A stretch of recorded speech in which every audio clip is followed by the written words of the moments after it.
Hi, hello everyone. Welcome or welcome back to my YouTube channel. I am CA Neha Datta and in today's video I'll be talking about communication skills. बहुत बार हमारा ये myth होता है कि communication skills का मतलब है सिर्फ इंग्लिश बोलना, पर ऐसा नहीं है। किसी की इंग्लिश बहुत अच्छी हो सकती है पर वो पैथेटिक कम्युनिकेटर हो सकते हैं।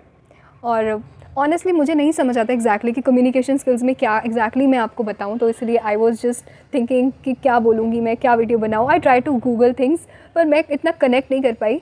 I L just telling you कि मैंने क्या करा, या मुझे बहुत सारे लोग आप में से मुझे कॉम्प्लीमेंट करते हैं कि आप बहुत अच्छा कम्युनिकेट करते हो, तो मैं सिर्फ वो चीज़ें बताऊंगी जो मुझे लगता है मेरे हिसाब से कि वो मुझे एक बेहतर कम्युनिकेट करने वाला इंसान बनाती हैं। So without further do let's get into the video. एक बेसिक मीनिंग जो मुझे कम्युनिकेशन का लगता है वो ये कि मैं किस तरीके से अपनी बात सामने वाले से कह रही हूँ। कम्युनिकेशन का यही मतलब है कि मैं किस तरह से या कितने सही ढंग से अपनी बात किसी सामने वाले से कह पा रही हूँ। तो इसमें कुछ चीज़ें हैं जिसमें it's not, communication is not just about speaking कि मैं बोल कैसा रही हूँ, मेरी बॉडी लैंग्वेज क्या है। सिर्फ ये कम्युनिकेशन स्किल्स में नहीं होता, इसके अलावा बहुत चीज़ें होती हैं।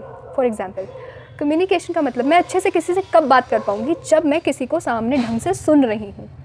जैसे कि for example I started my personal mentoring, और मैं बहुत लोगों को मेंटर करती हूँ। मैं मेंटर कब कर पा रही हूँ, मैं कब सही सजेशन, सही प्रैक्टिकल एडवाइस उनको कब दे पा रही हूँ, जब मैं उन्हें ढंग से सुन रही हूँ।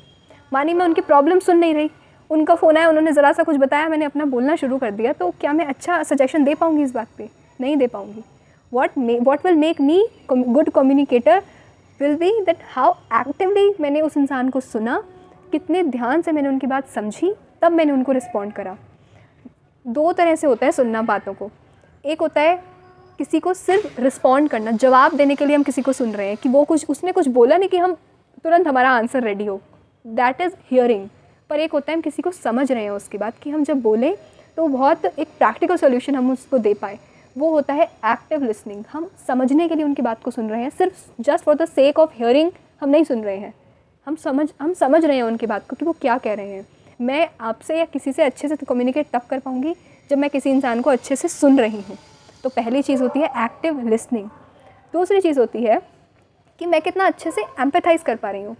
फॉर एग्ज़ाम्पल, जैसे मैंने जब चैनल स्टार्ट करा, अभी पास होने के बाद मैंने जब वीडियोज़ अपलोड करना स्टार्ट करा, आप में से बहुत लोगों ने कहा कि मेरा कंटेंट बहुत रिलेटेबल लग रहा है आपको। But what make that content relatable, what made my talks relatable to you?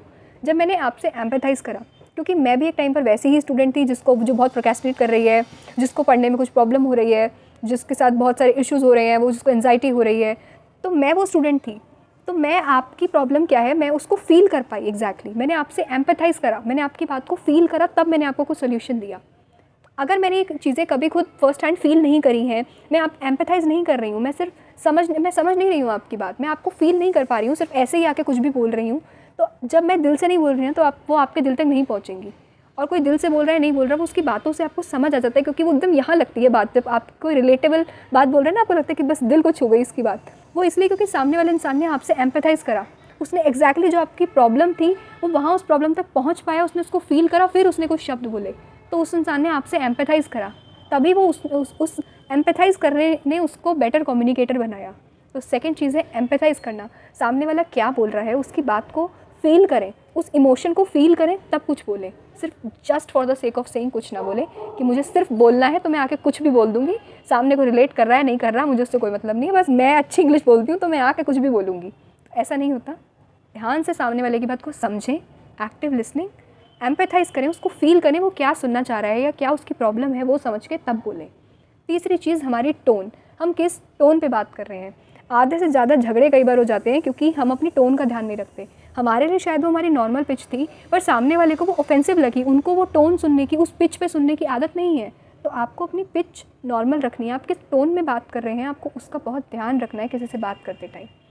Fourth thing is genuinely लोगों में इंटरेस्टेड रहिए।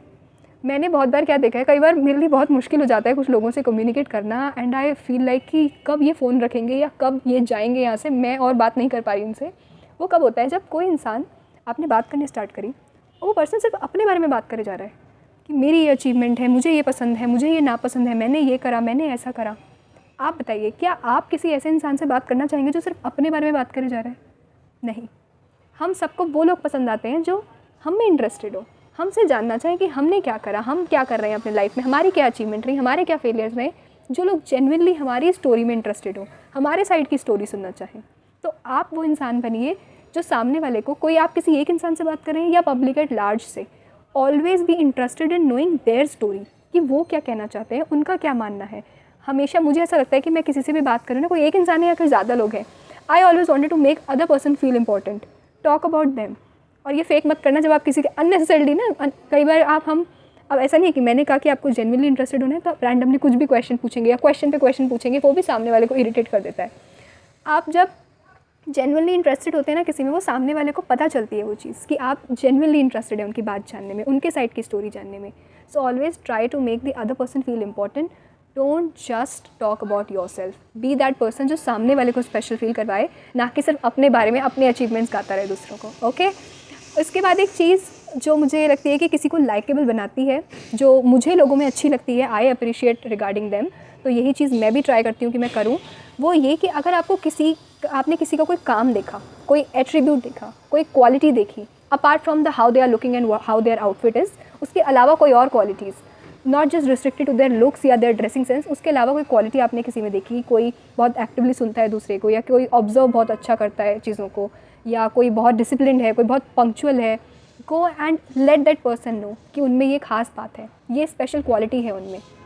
आपको नहीं पता कि आपका एक कॉम्प्लीमेंट किसी का दिन बना सकता है। क्या पता कोई इतने पैथेटिक मूड में आया हो, कहीं आप किसी से मिले, वो इतने बेकार मूड में था, पर आपने एक कॉम्प्लीमेंट कर दिया, उनके चेहरे पर एक स्माइल आ गई, उन्हें बहुत अच्छा लगा आपका कॉम्प्लीमेंट सुन के। तो आपको नहीं पता, आप अननोइंगली किसी का दिन बना देते हो। मैंने बहुत लोगों से देखा है कि उनको पता नहीं क्या दिक्कत होती है किसी को अप्रिशिएट करने में। Like if you really like something about any particular person, go and let that person know कि this is something which make them special, ये उनके बारे में बहुत एक अप्रिशिएबल एट्रीब्यूट है। Go and let that person no.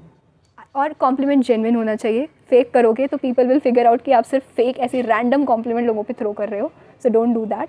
तो इसलिए कॉम्प्लीमेंट करें लोगों को, जो भी उनके एट्रीब्यूट्स अपार्ट फ्रॉम लुक्स या अपीयरेंस, अगर आप उनके बारे में कुछ अप्रिशिएट करती हैं तो गो एंड टेल देम। तो ये थी 5th चीज़। और बाकी स्पोकन इंग्लिश आप अपनी अच्छी करें। स्पोकन इंग्लिश या लैंग्वेज सिर्फ एक पार्ट है कम्युनिकेशन का। कम्युनिकेशन को एक लैंग्वेज का मोहताज नहीं है, क्योंकि आप बात करेंगे, अपने आइडिया आप किसी को हिंदी में भी दे सकते हैं, अपनी रीजनल लैंग्वेज में भी दे सकते हैं। स्पोकन इंग्लिश जब कम्युनिकेशन स्किल्स के साथ, आपकी इस बात करने की कला के साथ जब आप इंग्लिश को मिला देते हैं, तो वो आपको एक एम्प्लॉयबल बना देता है। या अगर आप किसी MNC में जाना चाहते हैं तो वहाँ पे जाना आपका थोड़ा रास्ता आसान हो जाता है, क्योंकि English is a preferred language among all, जो कि मैंने अपनी स्पोकन इंग्लिश वाली वीडियो में बताया है। तो सिर्फ ये प्रेफर्ड लैंग्वेज है, वरना कोई कंपल्जन नहीं है। आप पहले अपनी लैंग्वेज में इस कला को सीखें कि बात करने की कला सामने वाले से, उसको अपनी लैंग्वेज में सीखें और साथ साथ अपनी इंग्लिश पर भी काम करते रहें, फिर दोनों को मिला दें। This will fetch you lot of opportunities in life. जब आप किसी से अच्छे से बात करते हैं, अगर मानिए आप किसी जॉब में हैं, आपको किसी जॉब में जाना है, वहाँ आप आगे अपने सामने कलीग्स से अपने साथ कैसे बात कर रहे हैं, आप टीम में कैसे एक दूसरे से बात कर रहे हैं, तो सब बातें करने पर ही सब निर्भर करते हैं। हमारे टाइप के सारे रिश्ते हों, हम किसी कंपनी में काम कर रहे हैं, हम कुछ अपना काम कर रहे हैं, हम अपने क्लाइंट से बात कर रहे हैं, हम रैंडम किसी स्ट्रेंजर से बात कर रहे हैं, तो बात करना कितना इम्पॉर्टेंट है।